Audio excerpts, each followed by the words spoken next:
Hey, so I guess Gen Z is going to be maybe a tad bit smarter than millennials because they went from demanding everything and saying "woe is me" to I guess they're money maxing now.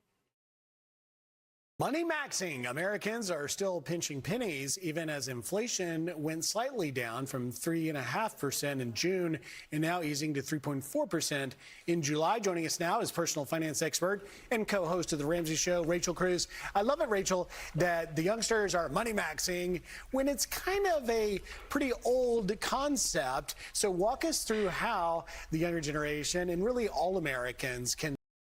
So we all know that it's an old concept, but that doesn't mean we got a bag on them. Let them recreate things in the way that they want to recreate it to make them feel good. That's one thing that kind of keeps the generations apart. Like when you're growing up and you're in these older generations, leave these young people alone. Let them do whatever it is that they want to do. They want to call it money maxing. They want to call it, handling their responsibilities. That's on them.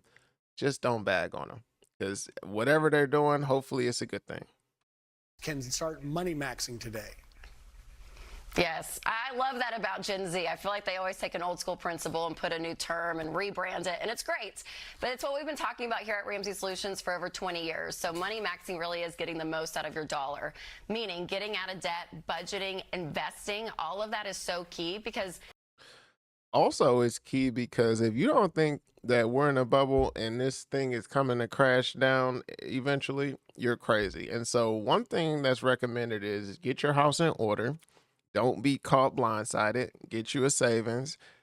Get you some investments. Start learning how to invest, what to invest in, because when it crashes, that's where you're going to be able to make all the money. And so, one thing that I was watching before on one of these podcasts is it takes half the amount of time to reach new highs as it does to basically crash. So, like in other words, the market is trying to get back to where it was half the time.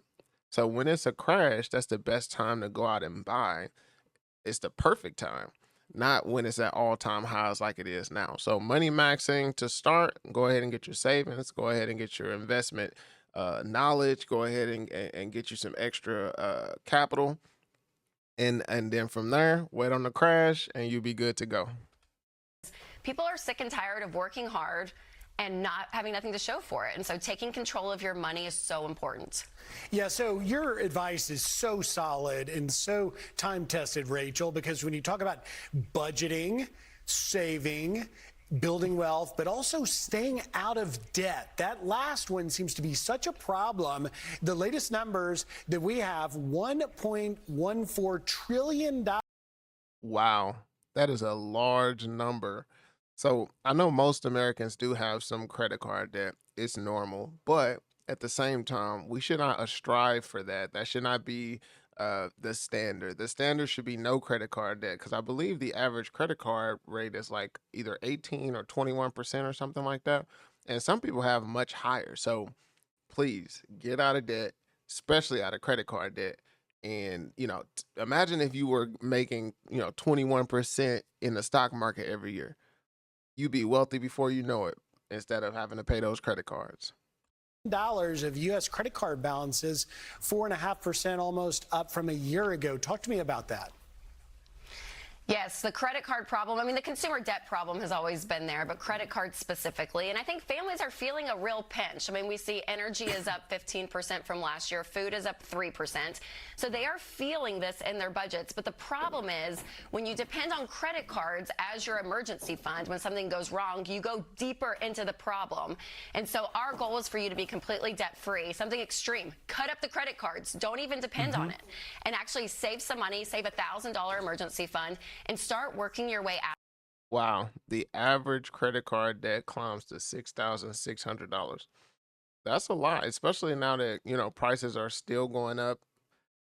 That's only going to climb. I mean, I could only imagine what that's going to look like in a few years if Americans don't get it under control.